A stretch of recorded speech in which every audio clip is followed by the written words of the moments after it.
Jesus said to the disciples, "You are the salt of the earth, but what if salt goes flat? How can you restore its flavor? Then it is good for nothing but to be thrown out and trampled underfoot. You are the light of the world. You don't build a city on a hill and then try to hide it, do you? You don't light a lamp and then put it under a bushel basket. No, you set it on a stand where it gives light to all in the house. In the same way, your light must shine before others so that they may see the good that you do and give praise to your God in heaven." My friends, the gospel of the Lord. My friends, every reality in our lives, every encounter that we have in our lives can really be seen and viewed from different angles or from different perspectives, right? So, let me give you an example of what I mean. What are the measurements of this piece of paper? 8.5 by 11. Right. Man, this mic is really light. 8.5 by 11, right? Why isn't it 11 by 8.5?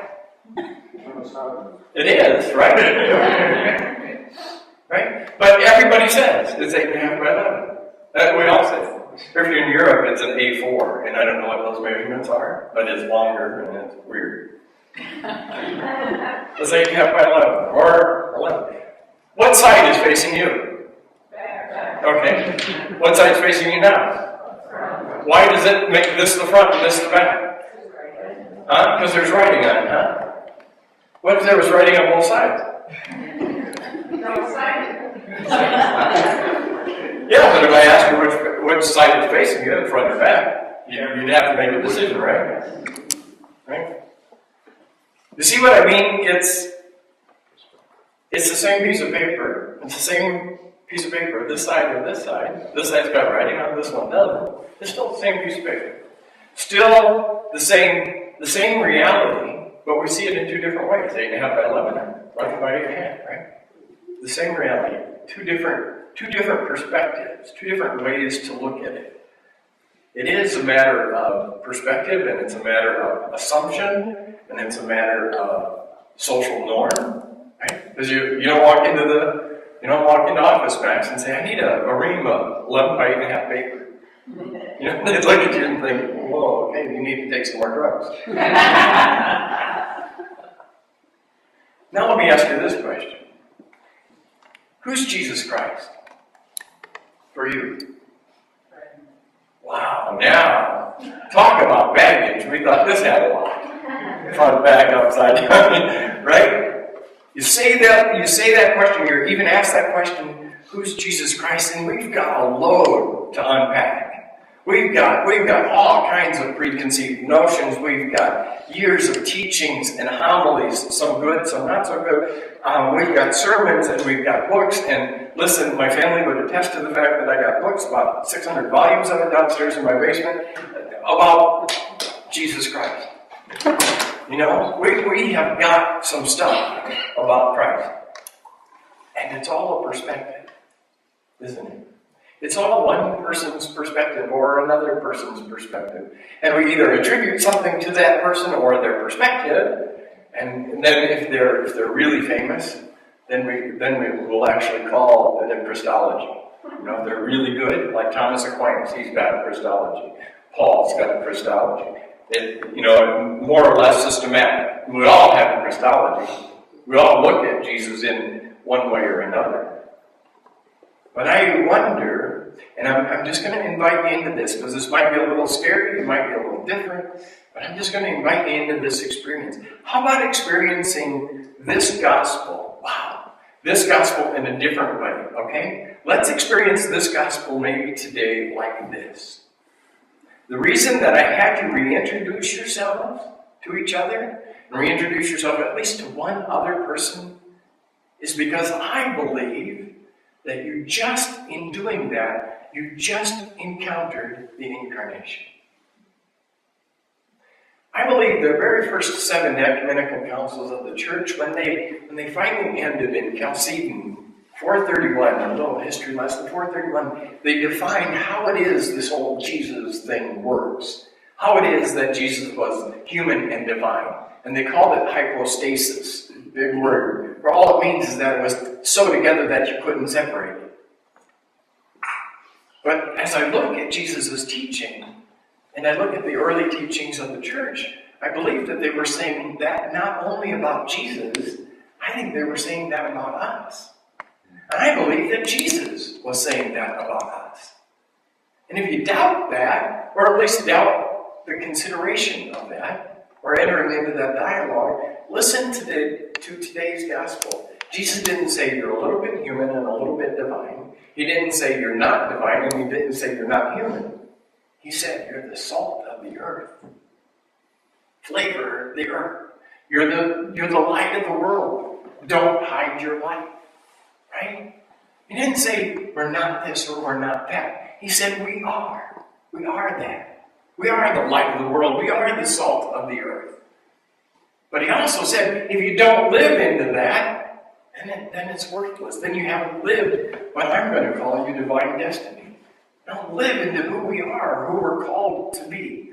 I don't know if you've ever heard of Dr. Masaru Emoto. Anybody heard of him?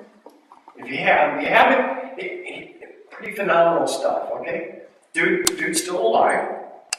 He's from Yokohama, Japan. I probably didn't say that right, so we need to retranslate that. Whatever. He's a doctor of alternative medicine. And what he did was some pretty phenomenal studies. He actually studied water. When he studied water, he actually took water and in a controlled environment took water, and for several weeks he put positive messages underwater. Messages like love and hope and joy. And then he took other beakers of water and put hate and injustice and crime. And then to other beakers of water he played Mozart, and other beakers he played Beethoven, and other beakers he played hard rock, and other beakers he played all kinds of different music, all in front of each of these individual units. To one he prayed every day for 15 minutes.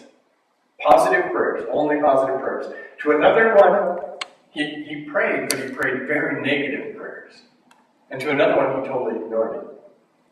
Okay? On for several weeks, took the results of that and froze those samples. And as he froze those samples, what resulted was rather amazing. And his studies have been published ever since. 1999 was his first publication, and in that publication it was entitled What Water Has to Say to Us.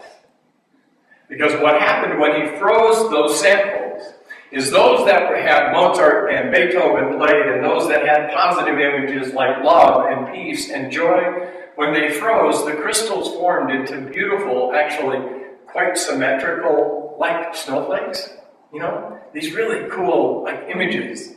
And those that had the negative stuff to them, it literally is amazing. The images of water, they formed, they're disformed, they're negative. They didn't even freeze themselves into a pattern. It just was random junk. It looked bad. Even in a microscope, you're like, oh, that's a cool crystal. And you're like, oh, what's that? That's exactly what happened. I think, or at least I wonder if Jesus didn't understand what Dr. Emoto has now scientifically proven. Some people doubt the science behind it, but I don't. I believe that there's a power in words, a power that when we speak unto our lives and unto the lives of others, we can literally transform reality. And that's what Dr. Emoto says too. He says how we speak to and how we speak about one another can actually change physical reality. And I really believe that Jesus understood that in a way that maybe now we're kind of scientifically understanding. But I believe that Jesus might have had just an insight into what it means to be human. When you look at the Gospels, there's a ton of times that Jesus says, you're this, go do this, love, all these things that he says. You're the salt of the earth. For the ancient Mediterranean mind, that was like saying you're gold, right? That's like saying you're just majorly important. And I don't think we hear that today, Just imagine how transformative this gospel could be if you and I would actually live it. If every encounter we had, we thought and actually acted as if we were encountering Christ right there. So, would your handshake have been different if you thought that was Christ sitting right there in front of you? Or that you were turning around to greet them? So, did you learn the person's name? That's a pretty important thing, isn't it? How we speak to and how we live our lives is essentially important to the kingdom of God. Because you and I, my friends, you and I are the ones who are establishing the reign of God right here and right now. It is the call of the gospel. The call of the gospel to live into the holiness that is within us all. But what does it mean to live in holiness? Or what does it mean to live into our divine destiny? And how do we do it? Right? Isn't that the question that kind of struggles with us? It's like, am I doing the right thing? I think there's a couple of cues, and the number one cue, I think, in my life has been, does it animate your spirit? Do you get excited about what you're doing or how you're doing? Have you ever been there? Have you ever done something? I don't care what it is. When you reach out to somebody else and you do something for somebody, or somebody interacts with you in your life, and you go, ooh, you get that? I just love that feeling. It's like, okay, this is a spirit thing. It hits you. You got it. That's living into our divine destiny. That, I believe, is living into our holiness. What's it look like for a community? I think we can take our markers, if you will, from Isaiah. Isaiah laid it out pretty well in that first reading. And I always like to hold up a mirror to ourselves as a community of faith and say, how well are we living the gospel? Look at this. Like, there's a lot of kids in Africa right now who have dresses because of this community. There's a lot of kids, there's a lot of people who are walking around Minneapolis with hats and gloves and scarves because of this community. Somebody at River of Life had a warm meal, because of this community. There's a ton of things that we have done and lived. Like there's a house that was built with other people, Habitat for Humanity. There's sacristans and lectors and greeters and ushers and all that stuff. All this stuff happens because we are trying to make the kingdom of God real in our lives. The kingdom of God looks like a mom or a dad or a son or a daughter living the very best they can in order to bring out the best in others. It looks like you and I doing whatever we can with whatever we have to foster the holiness in each other and in others. Sometimes I have thought that holiness resided out there and it was something that I had to achieve. And I really come to appreciate a spiritual director who's leading me down a whole different path, saying, holiness is literally right here. It's this moment. It's this time. It's doing this. Whatever you're doing right now, that's what living holiness is about, rather than something far beyond. It's a very incarnational theology, if you will. So what does the reign of God look like to you? It's a matter of perspective. Is it 8.5 by 11, or is it 11 by 8.5? Is the reign of God something that's out there, or is it something that's right here? Maybe, just maybe, the reign of God looks just like this moment, this sacred time, in this sacred space, where you and I stop to ponder just for a few moments the profundity of what it means to be a holy people. Do you want to see the face of Christ? Just turn to your left, your right, or your front or your back, because there it is. My dream is that we can do or be anything. If we can do or be anything, my dream is to be a community of faith that gives birth to a place that allows the holiness of each other and the very best of ourselves to come forth. Remember, Christ said, you are the salt of the earth. You are the light of the world. Are we going to let it shine?